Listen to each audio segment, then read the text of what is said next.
This conference will now be recorded. Ayurveda अध्ययन नांदेड़ की ओर से आयोजित व्याख्यानमाला में मैं आप सभी का स्वागत करती हूँ। पिछले 3 सेशन से आदरणीय वैद्य प्रसाद कुलकर्णी सर हमें शोध संकल्पना के बारे में मार्गदर्शन कर रहे हैं, जिसमें लास्ट टाइम हमने वातज शोध की विशेष संप्राप्ति और उसमें उत्पन्न होने वाले लक्षणों के बारे में पढ़ा था। मैं सर से रिक्वेस्ट करती हूँ कि वे आगे का पार्ट आज कंटिन्यू करें। धन्यवाद। गणाधीशो गुणाधीशो विद्यानिधिर्विनायकः कार्यारंभे सदा तस्मै गणेशाय नमो नमः। हमने पिछली बार वातज शोध की विशेष संप्राप्ति देखी थी कि वातज शोध में कौन से गुण इन्वॉल्व होते हैं और इन गुणों के कारण उस शोध में किस किस प्रकार की विविधता आ जाती है और अल्टीमेटली लक्षणों का वैविध्य किस प्रकार से उत्पन्न होता है, यह हमने देखा था। तो वातजी शोध की अंशांश संप्राप्ति भी हमने उस संदर्भ में देखी थी। अब इससे आगे पित्तज शोध का जो वर्णन चरक सूत्र स्थान अध्याय 18 में आता है वो समझने की कोशिश करेंगे। चरक सूत्र स्थान अध्याय 18 सूत्र क्रमांक 7, 8 उपश्लोक 2। उष्ण तीक्ष्ण कटु क्षार लवण अम्ल अजीर्ण भोजनैः अग्नि आतप प्रतापस्य पित्तम प्रकुपितम। तो इन कारणों से पित्त का प्रकोप होता है। उष्ण तीक्ष्ण कटु क्षार लवण अम्ल अजीर्ण। तो अजीर्ण से पित्त का प्रकोप परतंत्र से होगा और उष्ण तीक्ष्ण कटु क्षार इन कारणों से पित्त का प्रकोप स्वतंत्र रीत्या होगा। तो आइदर बाय स्वतंत्र और बाय परतंत्र देयर इज ए पित्त प्रकोप, सार्वदेहिक पित्त प्रकोप। अभी यहाँ पे पित्त के उष्ण तीक्ष्ण कटु ये गुण इन्वॉल्व होंगे स्वतंत्र रीत्या अगर पित्त का प्रकोप हो रहा है तो, लेकिन उसके साथ भी यहाँ पे लिखा नहीं है फिर भी पित्त का द्रव गुण भी पैथोलॉजी में इन्वॉल्व होता है। और ऐसा उष्ण तीक्ष्ण कटु द्रव गुण से दुष्ट हुआ पित्त फिर आगे जाके रक्त को भी दुष्ट करता है। देखिए उन्होंने लिखा है पित्तम प्रकुपितम त्वक मांस शोणितानि अभिभूय शोथम जनयति। पित्त दुष्ट होने के बाद वो रक्त को दुष्ट करता है और ये रक्त दुष्ट होने के बाद ऐसा दुष्ट रक्त जब शिरा से वहन होता है तो उस शिरा में त्वक और मांस अभिभूय, अभिभूय का तात्पर्य हमने देखा था क्या है। अभिभूय का तात्पर्य अभी यहाँ पे ये है कि मांस में भी उष्णादि गुण धर्म अभी बढ़ जाते हैं, त्वचा में भी वो अभी उष्णादि गुण धर्म बढ़ जाते हैं। पित्त से उनकी दृष्टि होने लगती है, त्वचा मांस शोणित शिरा आदि की। तो इसी कारण इस संप्राप्ति के कारण पित्त से शोणित, पित्त से त्वचा, पित्त से मांस इनकी दुष्टि होने के कारण वहां पे जो उच्छेद उत्पन्न होता है तो उसको पित्तज शोथ ऐसा नामाभिधान हम देते हैं। अभी आगे इसी संप्राप्ति के कारण जो लक्षणों की निर्मित होंगी उसका विवेचन किया है। लक्षण जानते समय ये भी थोड़ी समझने की बात है कि शास्त्र में जो लक्षणों का वर्णन आता है वो उत्कट संप्राप्ति का रहता है। उत्कट संप्राप्ति यानी वो अल्टीमेट स्टेज है। हर बार ऐसे ही सभी लक्षण प्रैक्टिस में देखे प्रैक्टिकली मिलते जाए ऐसा नहीं होता, क्योंकि उसकी उत्कटता नहीं रहती संप्राप्ति की, वो ऑप्टिमम स्टेज संप्राप्ति की नहीं रहती। तो ये भी समझने की बात है कि संहिता में जो लक्षण, संहिता में जो संप्राप्ति वर्णित है वो दोषों की उत्कट अवस्था का वर्णन है। और अगर इस पित्त ने कई बार पित्त जो शोध की संप्राप्ति है, लेकिन इस पित्त ने मांस धातु को ज्यादा दूषित किया है कोई केस में, तो उस मांस दृष्टि के लक्षण उस रुग्ण में ज्यादा दिखेंगे। इस पित्त ने रक्त को ज्यादा दूषित किया है तो कई पेशेंट में उस रक्त दृष्टि से निर्मित लक्षणों का वैविध्य ज्यादा दिखेगा। है तो एक ही पित्तज शोथ, लेकिन लक्षणों का वैविध्य दुष्य अगर कौन सा दुष्य ज्यादा इन्वॉल्व है, हर तीनों की दृष्टि तो समसमान ऐसा तो नहीं होगी। कौन से दुष्य में, कौन से धातु में पहले से ही ख वैगुण्य है, पहले से ही धातु दृष्टि है, तो उस धातु की दृष्टि एफिनिटी से हो जाएगी। पित्त जो शोथ है, यानी कहने का तात्पर्य रक्त दृष्टि उसमें प्रायः ज्यादा होगी। वातज शोथ में या फिर कफज शोथ में पित्त की दृष्टि उतनी नहीं होगी, लेकिन पित्तज शोथ में रक्त की दृष्टि ज्यादा होगी। ये क्यों होगा? समान गुण धर्मतया। देखिए, चरक निदान स्थान का जो प्रमेह निदान अध्याय है, उस प्रमेय निदान अध्याय में उन्होंने वर्णन किया है कि दोष जो है वो कौन से दुष्य को ज्यादा दूषित करते हैं। चरक निदान स्थान अध्याय 4 पेज नंबर 212 श्लोक नंबर 4 जो है वो इसमें विकार विघात भाव अभाव प्रतिविशेषा भवन्ति इस सिद्धांत का वर्णन किया है। इसकी टीका में देखिए चक्रपाणी जी कहते हैं, बीच में एक लाइन है अगर आपको मिल रही है तो, हाँ, दोषस्य दुष्य अनुबंधित्वं यत् दुष्यं व्याधि कारणं सामान्य गुणत्वादि धर्म योगात अविरोधेन दुष्यति। क्या कहा वो? दुष्यम व्याधि कारणम सामान्य गुणत्वादि धर्म योगात अविरोधेन दूषयति। वही दुष्य व्याधि कारण होता है जो दोष से सामान्य गुणत्वादि धर्म योगा, दोष के सामान्य गुणत्वादि धर्म योगा जो धातुएं हैं, जो दुष्य है, वही व्याधि कारण होते हैं। सभी धातुएं सभी संप्राप्ति में व्याधि कारण नहीं होगी। कुछ विशिष्ट धातुएं ही, कुछ विशिष्ट दुष्य ही संप्राप्ति में इन्वॉल्व होती है, अन्य धातुएं संप्राप्ति में इन्वॉल्व क्यों नहीं होती? समान गुणत्वादि धर्म योगा। दोष के गुण धर्म और उस दुष्य के गुण धर्म, उस धातु के गुण धर्म अगर ज्यादा समान है तभी वो दुष्य व्याधि कारण होने की संभावना है। तो ये वैद्य ने जानना चाहिए कि अभी चलिए इस शरीर में पित्त प्रकोप हो रहा है, तो वो पित्त प्रकोप कौन से दुष्य को इन्वॉल्व कर सकता है। इस केस में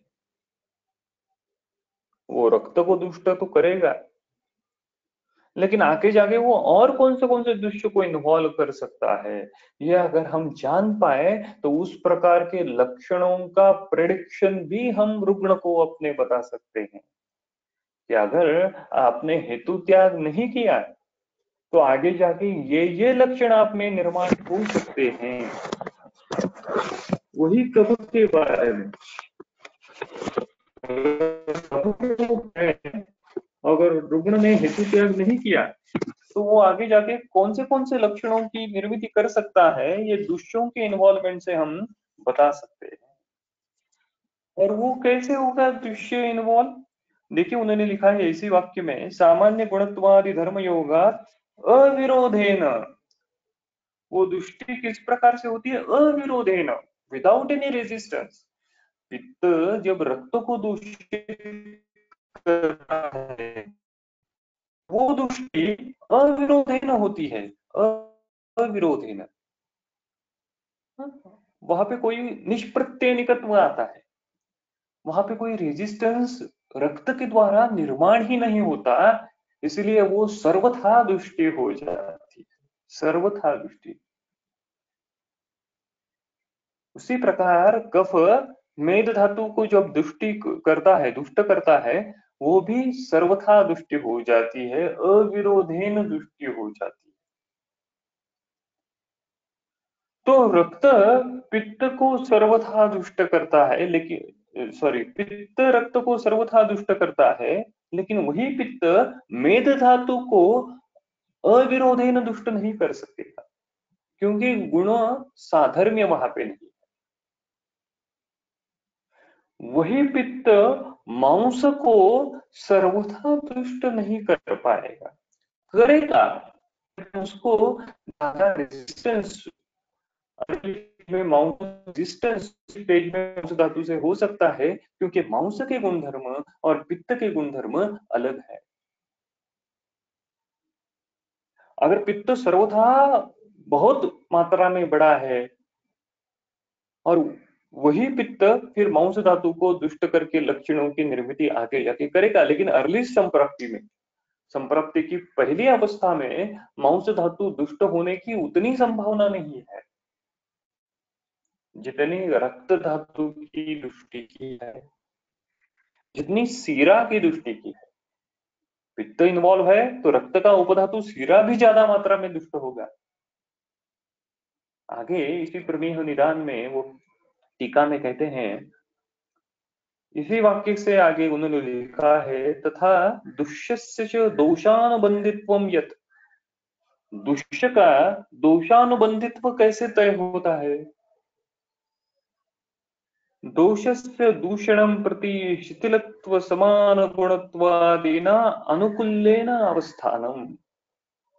सो एक्चुअली दुष्य में प्रीरिक्विसाइट अनुकूलता ऑलरेडी डेवलप हो जाती है।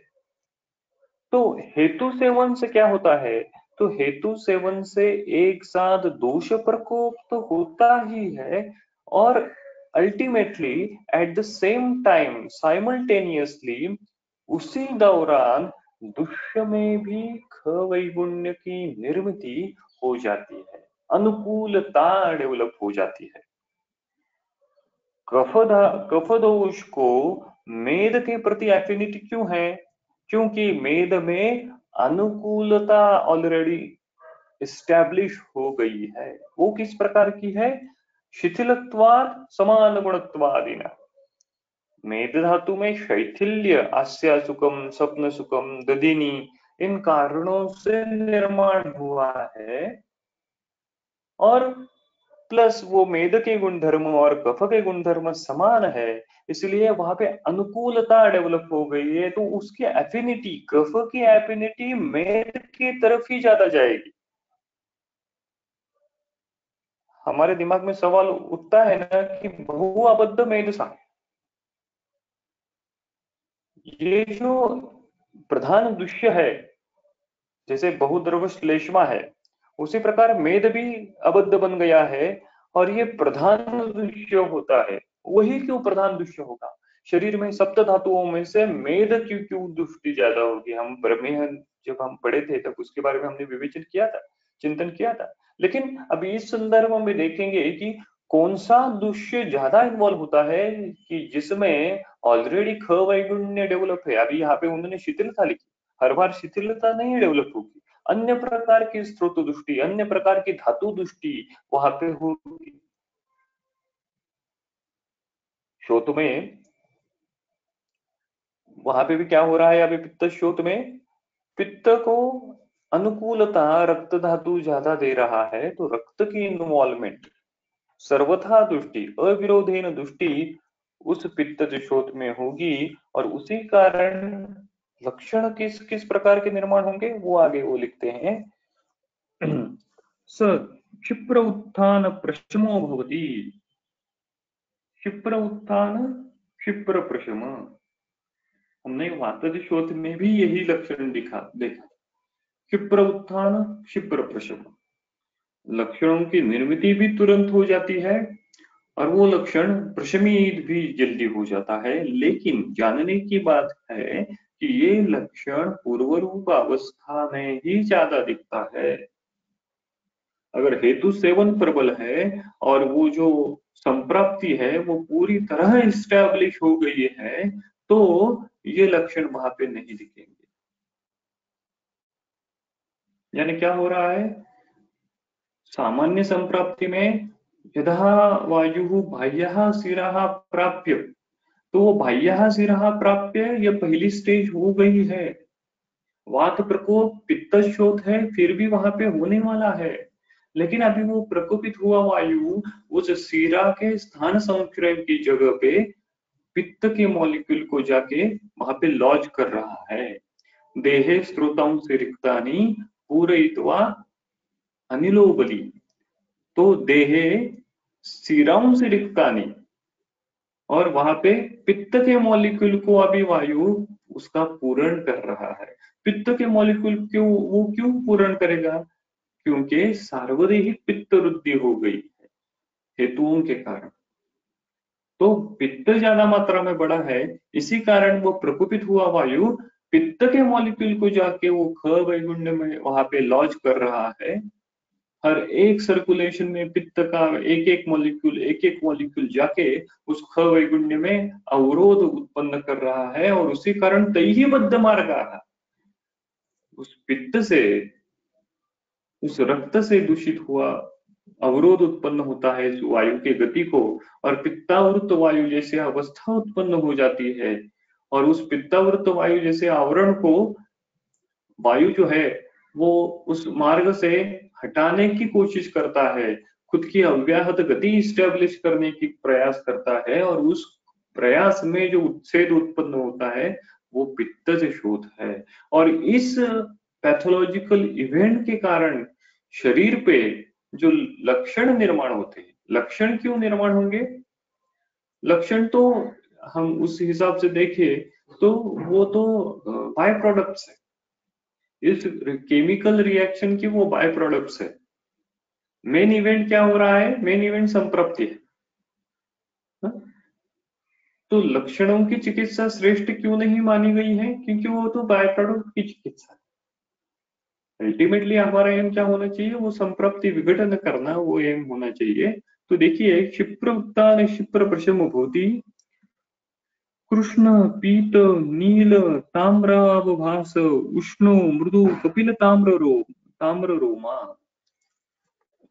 हमने पिछली बार भी देखा था, अभी क्या हो रहा है कि ऐसा पित्त से दुष्ट हुआ रक्त सीरा से जब बहता है तब वो एडजेसेंट एरिया में एब्सॉर्ब हो जाता है।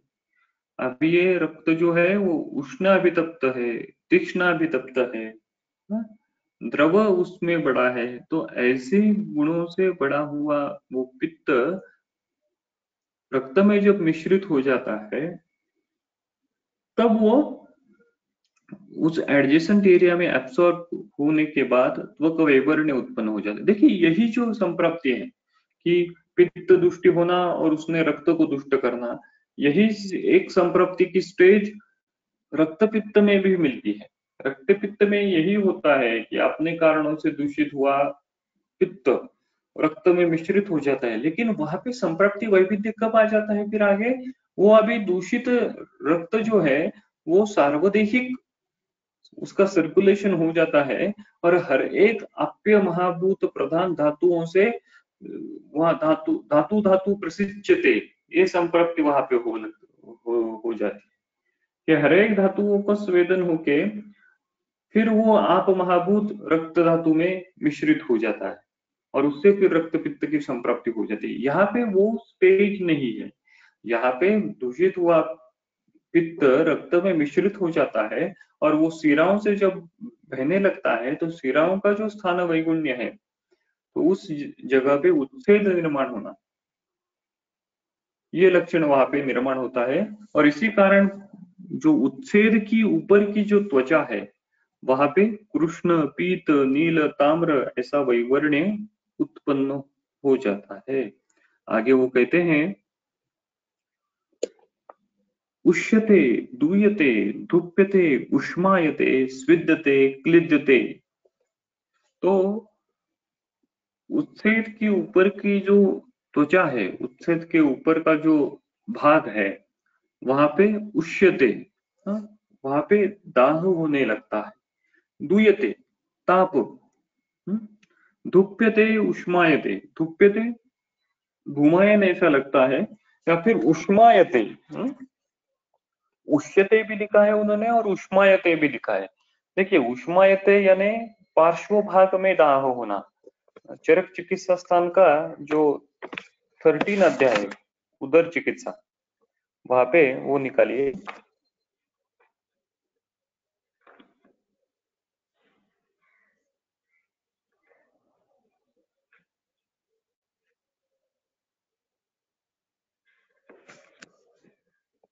हाँ, पेज नंबर 492, चरक चिकित्सा स्थान अध्याय 13, श्लोक नंबर 28।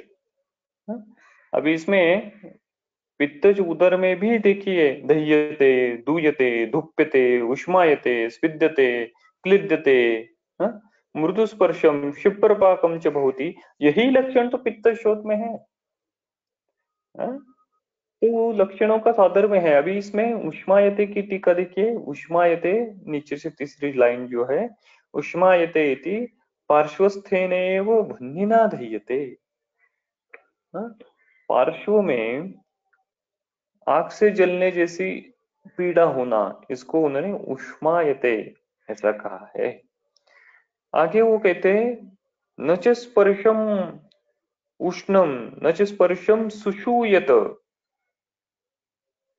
सुषूयत यानी टॉलरेट नहीं कर पाना। तो एक्चुअली जो पित्तज शोथ का उच्छेद है, वहां पे अगर आप स्पर्श करते हो तो वहां पे स्पर्शा असहत्व, एक्यूट टेंडरनेस, ये लक्षण मिलता है। तो ये भी थोड़ी सी जानने की बात है, जहां जहां स्पर्शा असहत्व, टेंडरनेस मिल रहा है, वो टिपिकली संप्राप्ति में पित्त दोष के डोमिनेंस से ही मिलता है। पित्त दोष के डोमिनेंस से ही मिलता है। जिस जिस संप्राप्ति में एक्यूट टेंडरनेस है, उस संप्राप्ति में पित्त का डोमिनेंस है। स्पर्शा सहत्व ये लक्षण पित्त के डोमिनेंस के कारण ही मिलता है। न च स्पर्शम सुषूयत। देखिए चरक चिकित्सा स्थान का जो 5वां अध्याय है, गुल्म चिकित्सा अध्याय, उसमें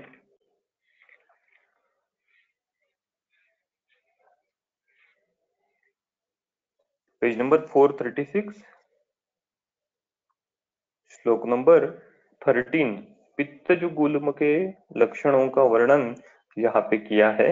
ज्वराः पिपासा वदनांग रागः शूलम महत् जिर्यति भोजने च स्वेदो विदाहो वर्णवच्च गुल्मः स्पर्शा असहा पैत्तिक गुल्म रूपम। पित्तज गुल्म में भी स्पर्शा असहत्व निर्माण हो जाता है, क्योंकि वहां में भी पित्त का इन्वॉल्वमेंट है।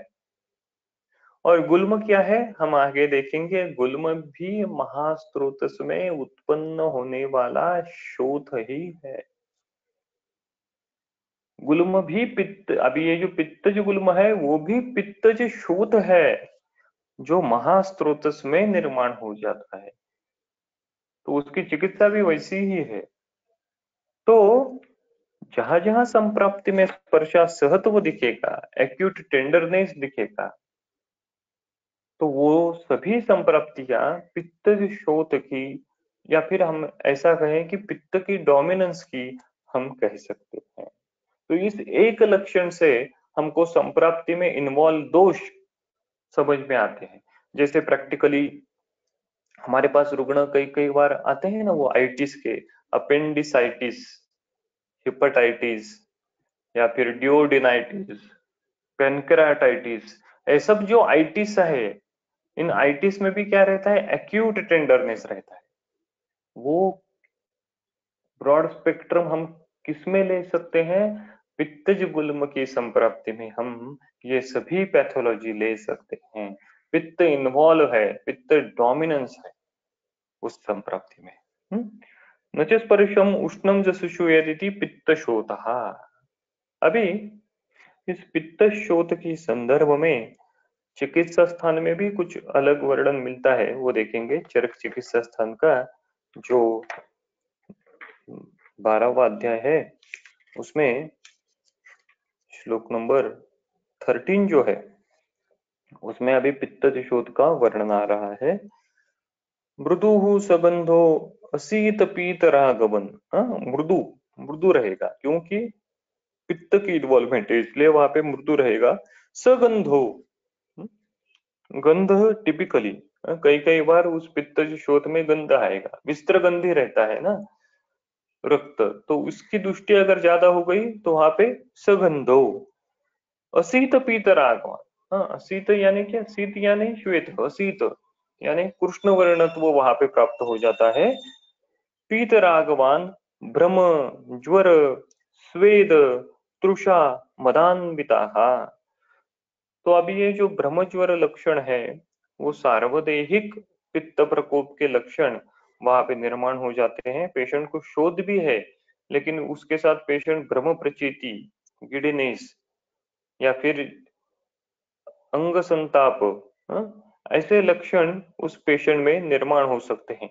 सभी लक्षणें एक साथ रुग्ण में नहीं निर्माण होगी, उसमें से कुछ लक्षणें ही निर्माण हो सकती है, लेकिन पित्त डोमिनेंस के ये सार्वदेहिक लक्षण है ये हमको जानना है।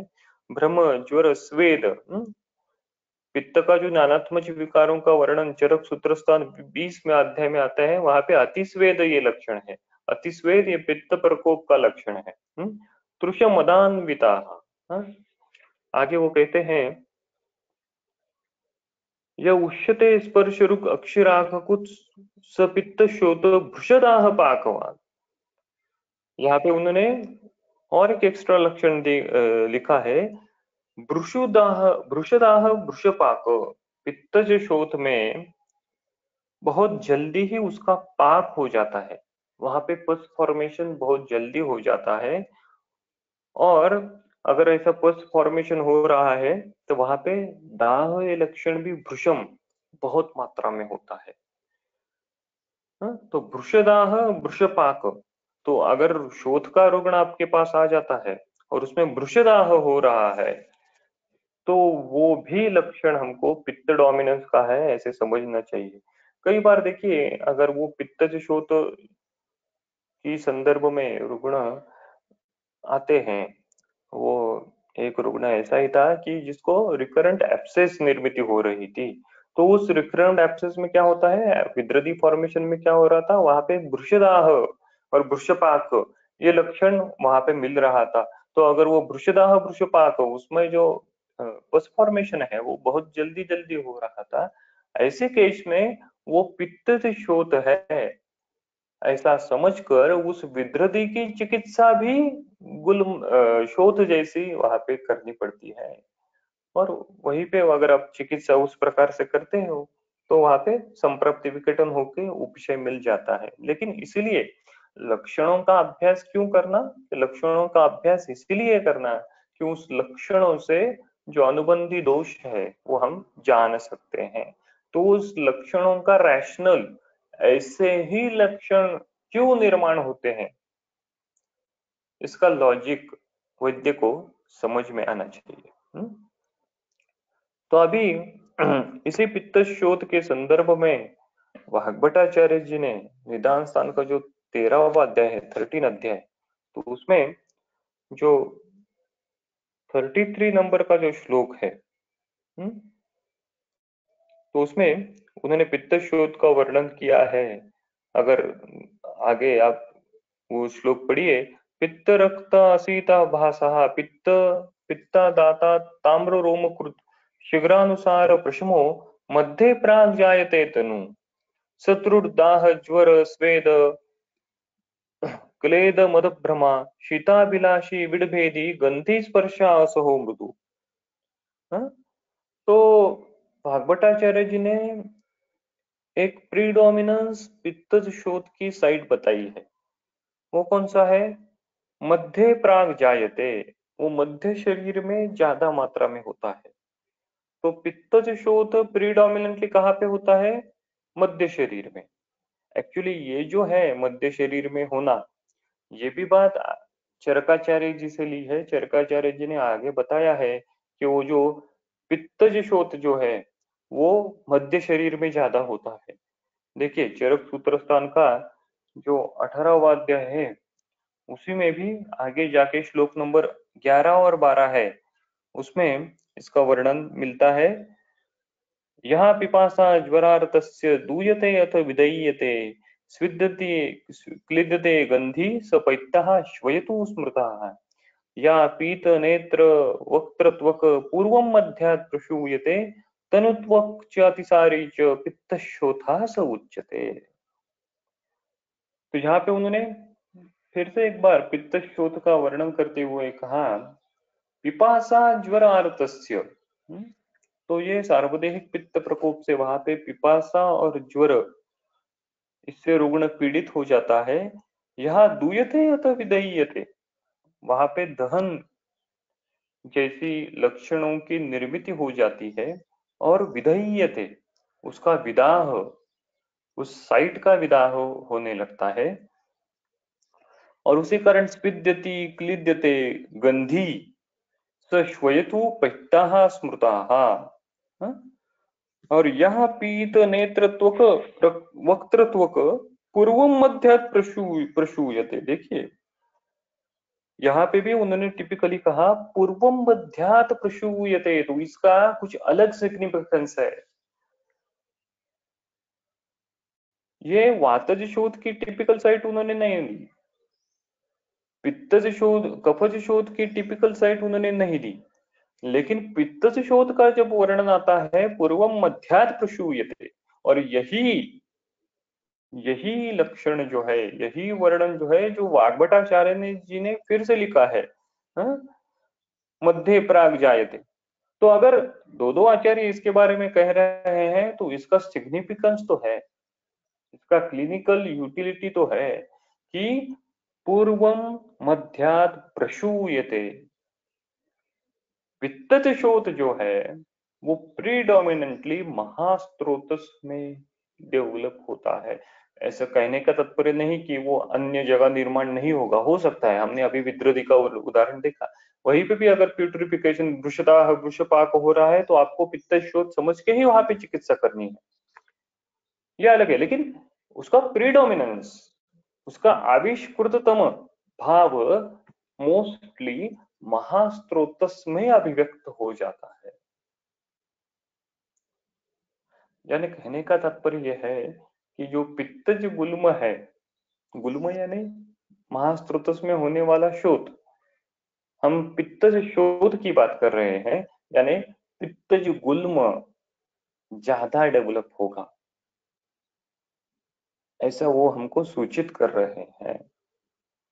जो आइटिस हम देख रहे थे ना अभी, गैस्ट्राइटिस, कोलाइटिस एक्सेट्रा एक्सेट्रा, वो ज्यादा डेवलप होंगे पूर्व मध्यात् प्रशूयते। तो फिर से सवाल आएगा ऐसा ही क्यों होगा? इसका क्या लॉजिक है कि जो ये पित्तज शोथ है ये पूर्व मध्यात् प्रशूयते क्यों होगा? ऐसा उन्होंने क्यों लिखा? उसका रैशनल क्या है? पूर्वम मध्यात् प्रशूयते, एक रैशनल ऐसा हो सकता है कि चलिए देखिए कोष्ठ स्थान जो है वो नाभि स्थान है, नाभि अग्नि स्थान है, तो उस हिसाब से देखा जाए तो अग्नि का स्पर्शासहत्व जो है या फिर पित्त का स्पर्शासहत्व जो है वो महास्तुत्व में ही हमको ज्यादा अच्छी तरीके से दिखेगा, हाँ? दिखने को मिलेगा। हम रुग्ण का परीक्षण करते हैं तो सबसे पहले उसके पेट को ही हाथ लगाते हैं ना, वो टेंडरनेस उसका एग्जामिन करने के लिए।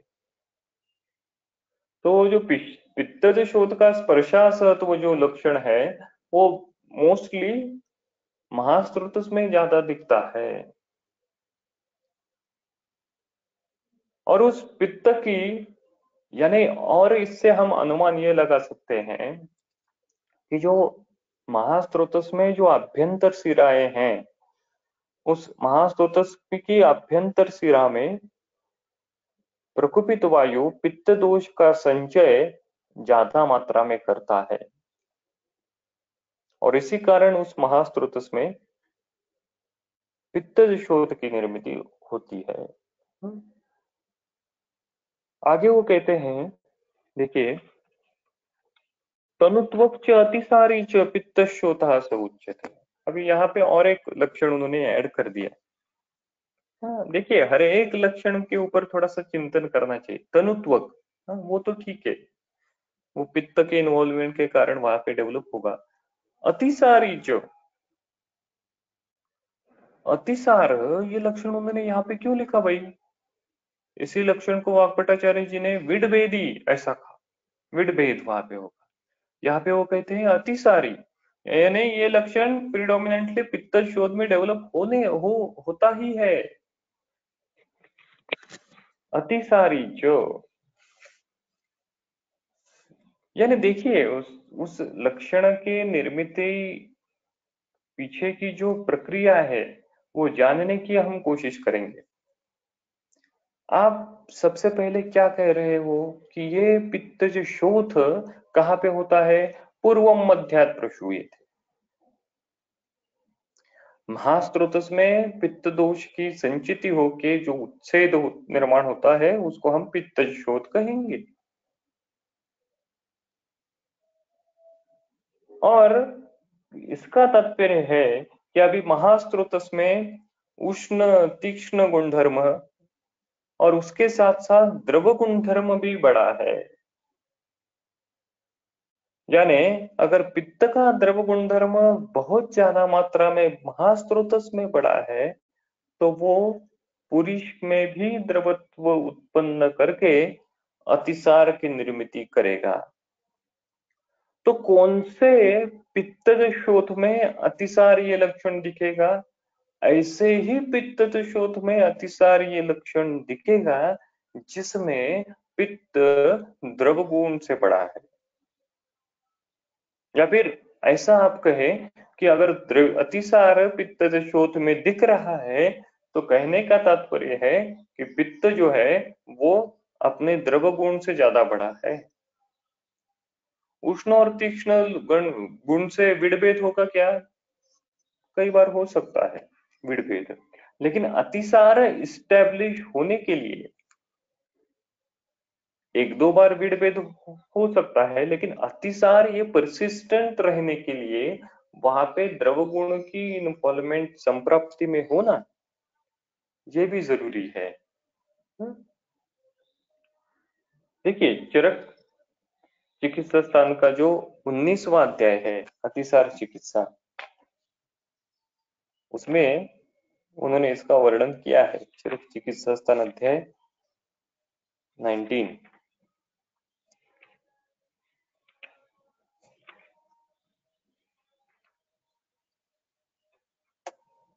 हाँ, पेज नंबर 548, श्लोक नंबर 6। अभी देखिए वहां पे वो क्या कहते हैं, पित्तम प्रकोपम आपद्यते तत्प्रकुपितम द्रवत्वात् उष्माणम उपहत्य पुरुषाशायम विस्तृतम औष्ण्याद्रवत्वात् सरत्वाच्च भित्वा पुरुषम अतिसाराय प्रकल्पते। पित्त प्रकोपित हुआ, अभी वो क्या करता है, उष्माणम उपहत्य, उष्माणम उपहत्य, वो प्रकोपित पित्त अग्नि का उपहनन करता है और फिर औष्ण्याद द्रवत्वा सरत्वाच्च भित्वा पुरुषम, और उष्ण सरह और द्रव गुण के कारण पुरुषम भित्वा अतिसाराय कल्पते। तो पित्त उष्ण तीक्ष्ण सरह और द्रव गुण से बड़ा है और सबसे पहले वो क्या करेगा, अग्नि का उपहनन करेगा। तो ये उपहनन किस प्रकार से होगा पित्त के द्वारा? जैसे उबला हुआ, जैसे एकदम से गर्म पानी, हॉट वाटर, अगर आप अग्नि में डालते हो तो वो अग्नि जैसे बुझ जाएगा, वो गर्म है, फिर भी वो पानी है, इसी कारण वो अग्नि शांत हो जाएगा। उसी प्रकार तत्प्रकुपितम द्रवत्वात् उष्मणम उपहत्य, ये द्रवत्वाद उष्माणम उपहत्य है। द्रवत्वाद, द्रवत्वा के कारण, वो द्रवत्व किसका है? पित्त का। वो शीत द्रवत्व होगा क्या? नहीं नहीं, वो उष्ण द्रवत्व होगा। द्रवत्वात उष्माणम उपहत्य। देखिए चरक चिकित्सा स्थान का जो 15वां अध्याय है, उसी 15वें अध्याय में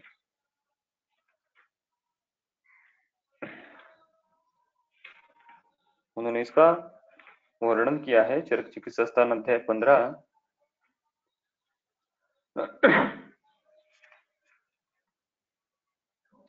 पेज नंबर 518, हाँ 518, श्लोक नंबर 65, पित्तज ग्रहणी का जो वर्णन है।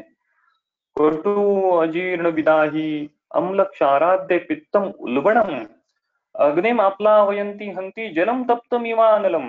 वो अग्नि को आप्लावन किस प्रकार से करता है? तप्तम जलम इवानलम। हाँ, अग्नि पे तप्त जल आपने डाल दिया तो उस अग्नि का आप्लावन कैसे होगा? उसी प्रकार से ये पित्त जो उल्बण हुआ है, वो जो प्रकुपित हुआ है, वो उष्माणम उपहंती, वो केवल पित्तज ग्रहणी में नहीं होगा, वो हर एक प्रकार की महास्रोतस में होने वाले पित्त की पैथोलॉजी में होगा। तो पित्तज गुल्म में भी यही होगा, पित्तज अभ्यंतर शोथ में भी यही होगा, पित्तज उदर में भी यही होगा, पित्तज अतिसार में भी इसी प्रकार की संभव। तो इसीलिए द्रवत्वाद उष्माणम उपहत्य होने के बाद उस पित्त के उष्ण सर और द्रव गुण से पुरुषम भित्वा, हाँ, और इस पुरुषम भित्वा के कारण वहां पे अतिसार की निर्मिति, अतिसार लक्षणों की निर्मिति हो जाती है। तो इसी कारण पित्त शोथ में उन्होंने अतिसार ये लक्षण लिखा, दूसरा लक्षण नहीं लिखा, क्योंकि उसका लॉजिक है। ये सबसे पहले, सबसे प्रीडोमिनेंटली ये पैथोलॉजी महास्रोतस में होने वाला पित्त दोष का संचय, ये ध्यान में रखते हुए लिखी है। बाह्य विद्रदी की केस है तो वहां पे अतिसार ये लक्षण नहीं निर्माण होगा, क्योंकि बाह्य विद्रदी है, वहां पे द्रवत्वात उष्माणम उपहत्य ये पैथोलॉजी का इवेंट होगा ही नहीं। वहां पे तो संप्राप्ति शाखागत होने वाली है, पित्तज कुष्ठ की संप्राप्ति है। वहां पे कैसे उष्माणम द्रवत्वात उपहत्य ऐसा होगा? नहीं होगा, द्रवत्वात उष्माणम उपहत्य नहीं होगा। पित्तज विसर्प है, वहां पे भी नहीं होगा। कौन से पित्तज शोथ में अतिसार ये लक्षण मिलेगा? पूर्वम मध्याद प्रसूयते, जिसमें महास्त्रोतस में पित्त दोष संचित हुआ है, महास्त्रोतस की अभ्यंतर सिराओं में अभी पैथोलॉजी हो रही है, उसी पित्त शोथ में अतिसार ये लक्षण पित्त का द्रव गुण बढ़ने के कारण निर्माण होगा। तो चलो फिर सवाल उत्पन्न होगा कि अगर द्रव गुण बढ़ रहा है कोष्ठ में, महास्रोतस में अगर द्रव गुण बढ़ रहा है, तो वो द्रव गुण छर्दी क्यों नहीं करेगा? यहाँ पे छर्दी क्यों नहीं लिखा? छर्दी भी द्रव गुण बढ़ने के कारण हो जाती है। छर्दी लाजा, और द्रव गुण कम करने के लिए हम लाजा देते हैं, वो शोषक रहती है, द्रव गुण का एब्सॉर्ब कर लेती है, इसलिए वाग्भट्टाचार्य जी ने छर्दी लाजा कहा। तो फिर द्रव गुण अगर कोष्ठ में बढ़ रहा है तो छर्दी क्यों नहीं होगी? क्योंकि यहाँ पे पित्त का केवल द्रव गुण नहीं है, वहां पे सरगुण भी इन्वॉल्व है। उष्णात द्रवत्वात सरत्वात, तो सरगुण भी उस द्रव को नीचे लेके जा रहा है, और उसी कारण उस महास्त्रोतस में पित्त द्रव उष्ण और सरगुण के बढ़ने के कारण जब जब महास्त्रोतस में शोथ उत्पन्न होता है, तब तब अतिसार ये लक्षण उत्पन्न हुआ है, ऐसा दिखता है। देखिए चरक निदान स्थान का अध्याय 3।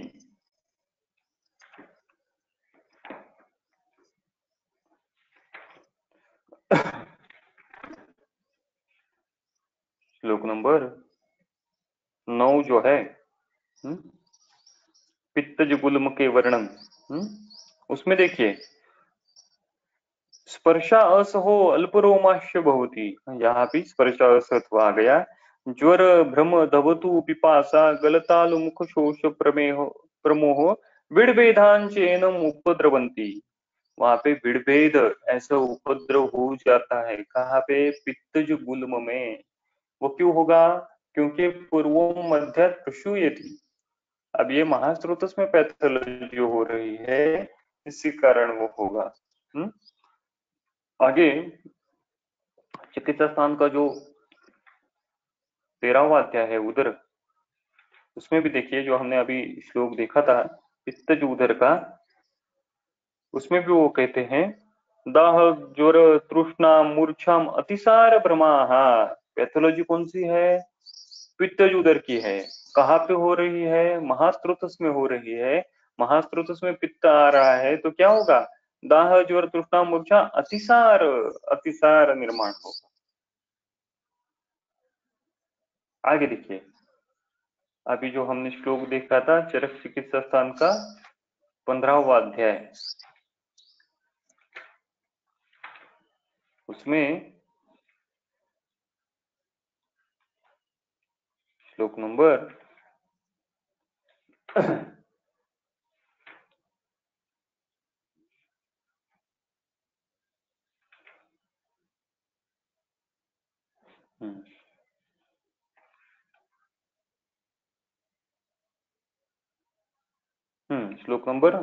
65 है, वही पित्तज ग्रहणिका।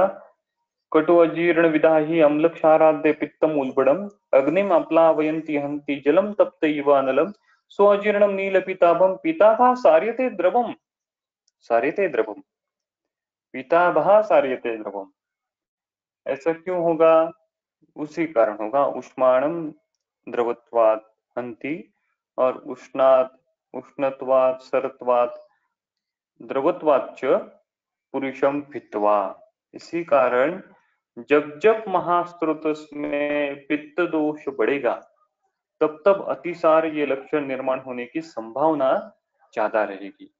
तो इसीलिए उन्होंने वहां पे एक विशेष लक्षण लिखा, तनुत्वक्च अतिसारी। ये लक्षण जो हमने अभी जो स्टार्टिंग में जो वर्णन सूत्र स्थान का 18वें अध्याय में जो 7वां श्लोक है उसमें तो ये लक्षण नहीं मिलता है।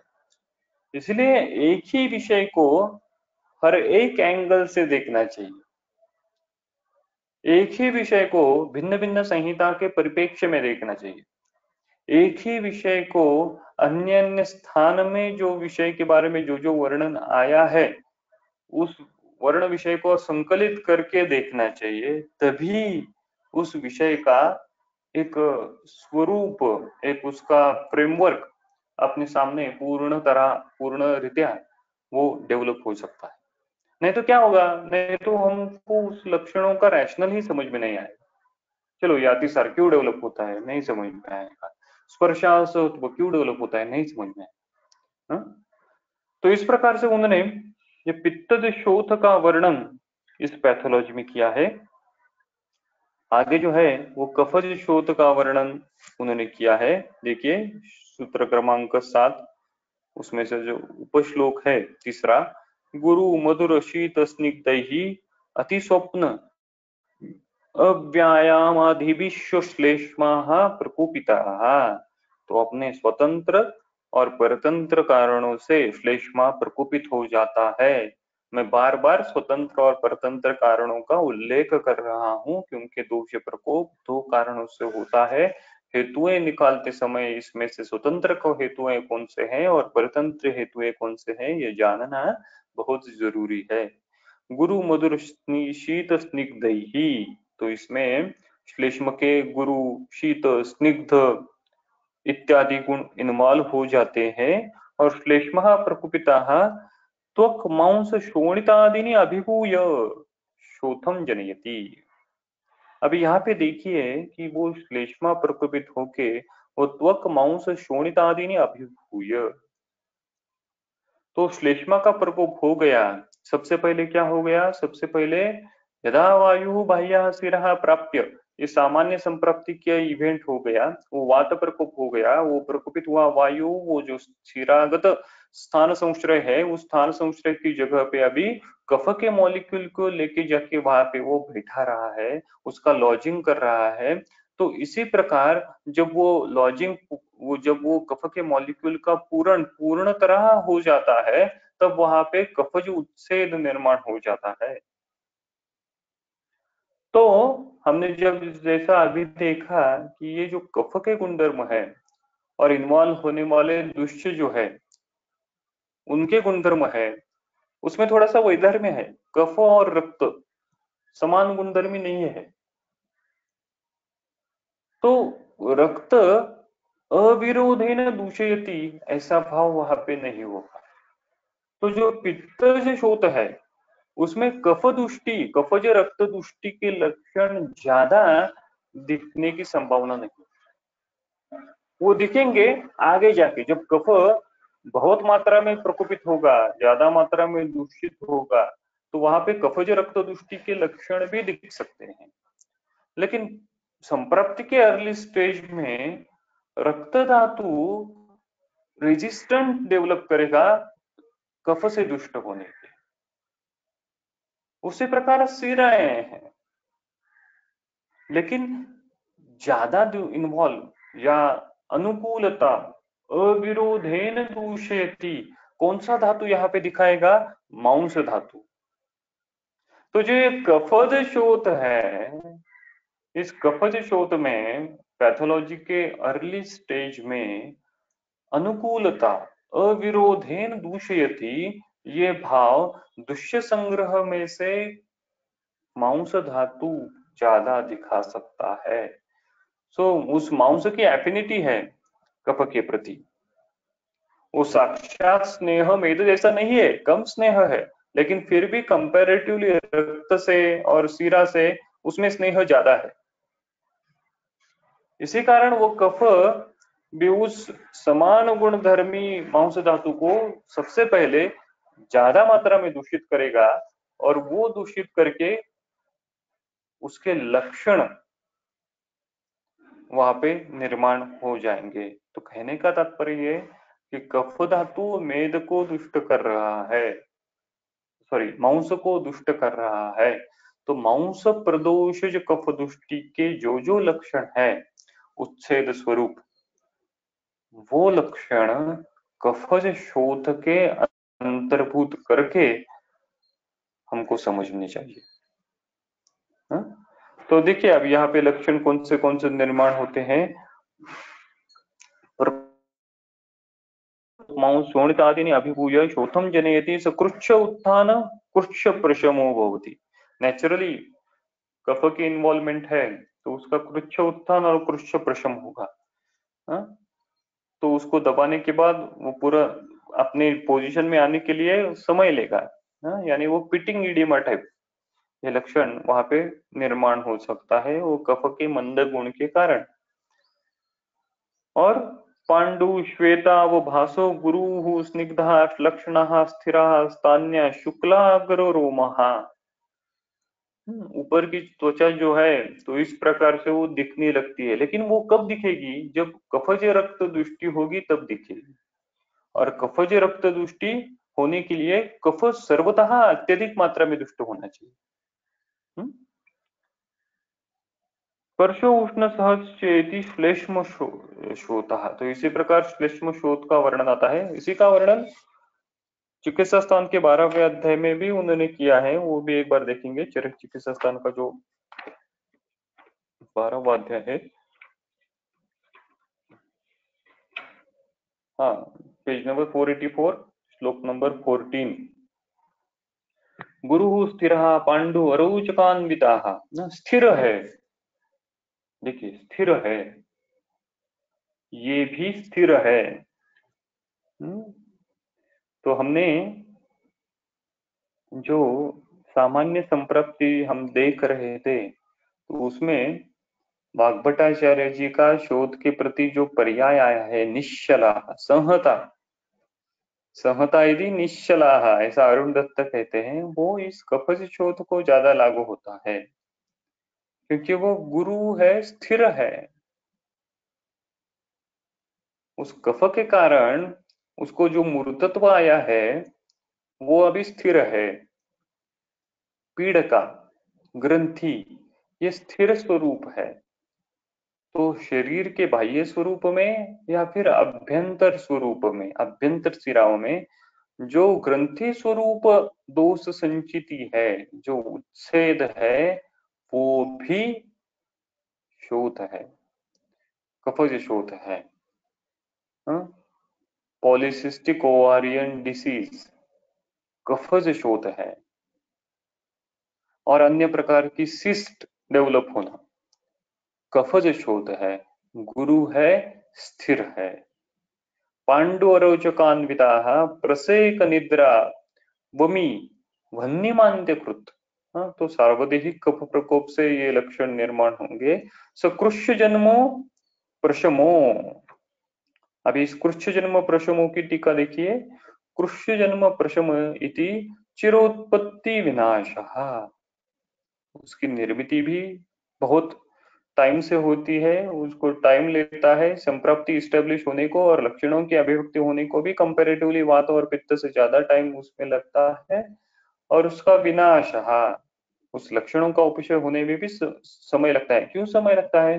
क्योंकि दोष और दुष्टि इनकी समूर्छना भी दृढ़ हो गई है कफ के गुण के कारण।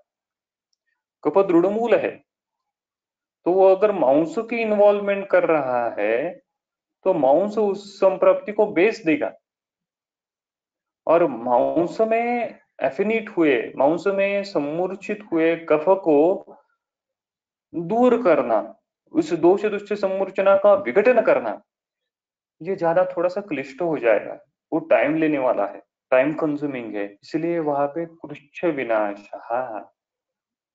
ऐसा लिखा है। आगे वो कहते हैं निपीड़ितो न च उन्मयत। अब इसकी निपीड़ितो न च उन्मयत, यानी वो जो है वो पीटिंग एडिमा होगा। रात्रि बलि कफात्मक, और इसका और एक लक्षण उन्होंने दिखा रात्रि बलि। तो पेशेंट को आप ये पूछ सकते हो कि दिन के कौन से भाग में वो बढ़ता है। दिवा बलि वातज शोथ है, रात्रि बलि जो है वो कफज शोथ है। तो रात्रि बलि की टीका देखिए, चक्रपाणी जी ने क्या कहा है। रात्रि बलि कफात्मक इति रात्रो स्त्रोतोरोध जनेन देह क्लेदना अचेष्टया च कफस्य रुद्धत्वात् तज्जनित शोथो बलवान भवति। दिवा तु स्फुट स्रोतसी शरीरे चेष्टायुक्तेन कफो बली भवति, किंतु वायुः तेन वातशोथो दिवा बली भवति, कफशोतस्तु हीयते। यानी कहने का तात्पर्य है कि वातज शोथ में दिवा बलत्व ये लक्षण क्यों दिखता है, और कफज शोथ में रात्रि बलत्व ये लक्षण क्यों दिखता है, उसका वर्णन उन्होंने यहाँ पे किया है। तो अभी इसी संदर्भ में चरक सूत्र स्थान का जो 18वां अध्याय है, उस 18वें अध्याय में भी श्लोक नंबर 13 और 14 उसमें इसका और एक बार वर्णन मिलता है, वो भी पढ़ेंगे। शीतः सप्तगतिः यस्तु कंडुमान् पांडुरेव च निपीडितो न उन्मति श्वेतु स कफात्मकः। और अलग अभी लक्षणों का वर्णन वहां पे मिलता है। यस्य शस्त्र कुश छिन्नात् शोणितं न प्रवर्तते कृच्छेण पिच्छा स्रवति स च अपि कफ संभवः। क्या कहते हैं वो? यह शीतः, शीत स्पर्श होता है। सप्तगति, सप्तगति, सप्तगति यानी क्या?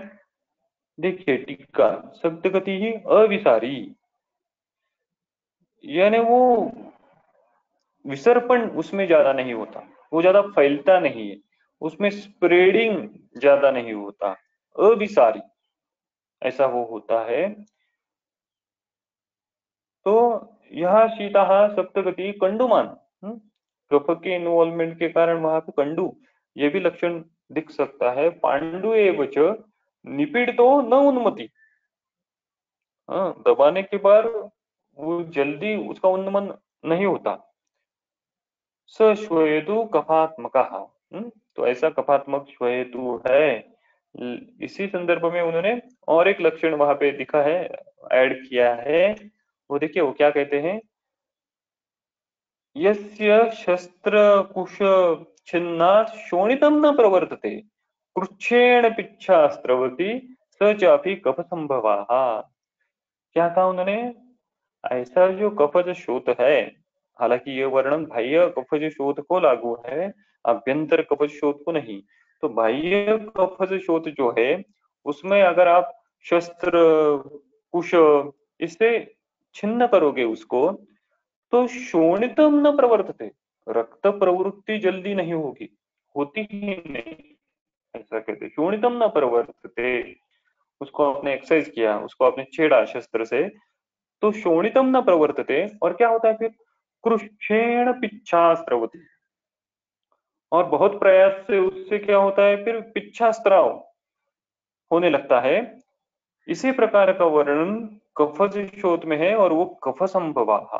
तो अगर रुग्ण कई कई बार कहता है, देखिए कि वो कुछ उस पे मार लगने के कारण, बाह्य शोथ तो है लेकिन उसमें मार लगने के कारण, आघात लगने के कारण रक्त तो नहीं हुआ प्रवृत्त, लेकिन उससे थोड़ा सा वाटरी डिस्चार्ज हो रहा है। तो ऐसा अगर लक्षण मिल रहा है तो वो कफ संभवा।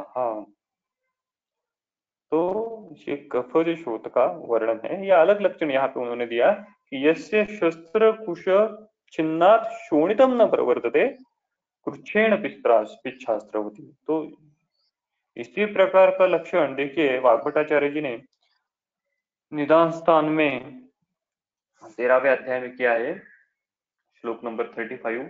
कंडुमान पांडुरोमत्व कठिनः शीतलो गुरु स्निग्धाश्लक्षणा स्थिरास्त्यान्यो निद्रा छर्दी अग्निसाद गुरु। अभी यहाँ पे छर्दी ये लक्षण आया है, पित्तज शोथ में अतिसार ये लक्षण आया था, ठीक है। निद्रा छर्दी अग्निसाद कृत आक्रांतो नौनमेत पृच्छ शमजन्मा निशा बलाः स्त्रवेत न अश्रुक चिरात पिच्छा कुश शस्त्रादि विवक्षिताः स्पर्श उष्ण कांक्षी च कफात। यहाँ पे भी उन्होंने क्या लक्षण लिखा, कुश शस्त्रादि विक्षताः अश्रुक न स्त्रवेत चिरात पिच्छा। तो इसी प्रकार का वर्णन कफज शोथ के संदर्भ में निर्माण होता है। तो आज हम यहीं पे ही रुकेंगे। इससे आगे का जो वर्णन है सन्निपातज और अन्य अन्य जो प्रादेशिक शोथ, इसका जो वर्णन है वो हम अगली बार देखने का प्रयास करेंगे। ठीक है, धन्यवाद।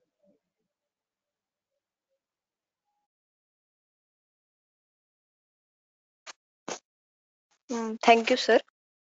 एक सवाल था। हाँ, वो पांडु की संप्राप्ति में पित्त प्रधान दोषों की इन्वॉल्वमेंट दी है, तो पित्त शोथ में पांडु लक्षण नहीं आया है, कफ शोथ में आया है।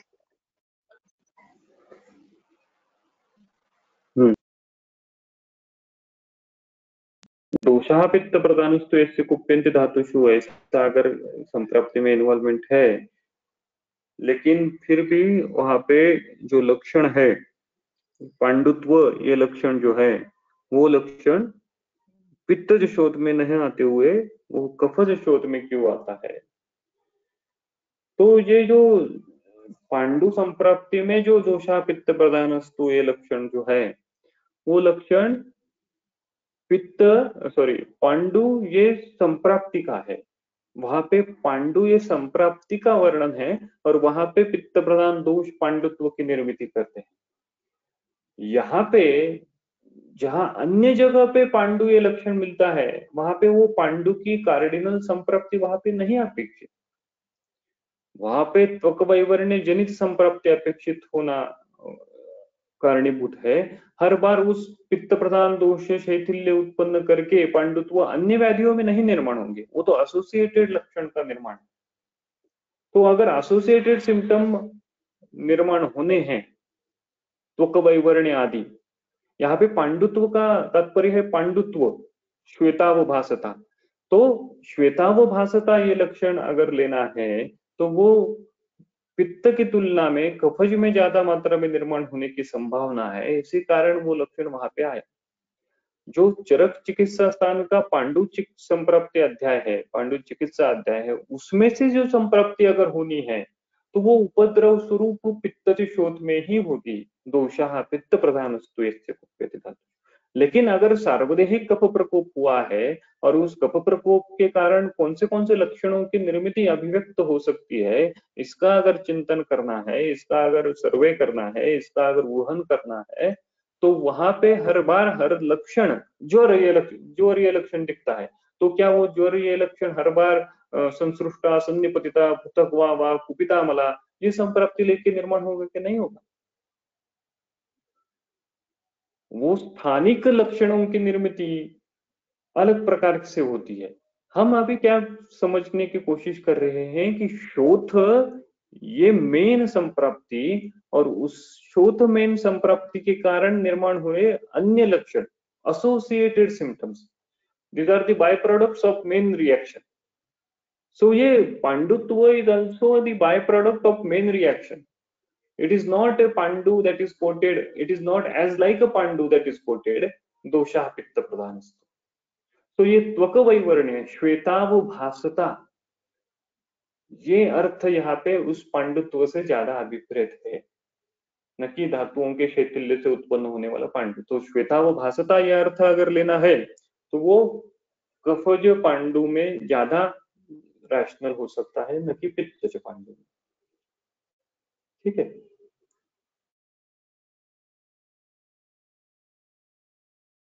Okay sir, thank you sir के और ज्वाइन हुए सभी लोगों के आभार। Thank you.